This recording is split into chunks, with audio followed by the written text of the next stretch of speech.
Okay, that kind of goes hand in hand with firmware version control. All right, periodically check and ensure static or embedded systems are up to date.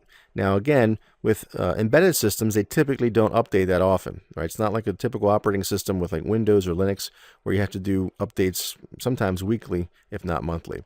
Well, with embedded systems, a very much reduced update cycle. However, there are firmware updates from time to time, so you want to make sure that that firmware versioning is consistent across the platform.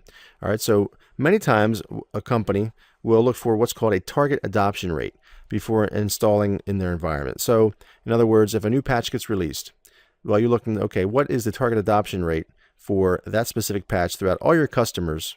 So they may have 500 or 5,000 or 50,000 customers, whatever, just pick a number. But you want to make sure that, say, 10% of the customer base has installed that patch or has installed that update before we do. That way we kind of let other people be the guinea pigs, if you will. But it ensures that there's enough testing and validation throughout the enterprise, throughout the pool of customers, to ensure that patch or that update is stable.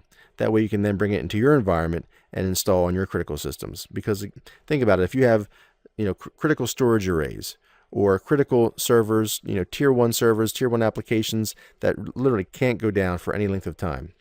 If they're down for seconds, it's costing thousands, tens of thousands, perhaps millions of dollars.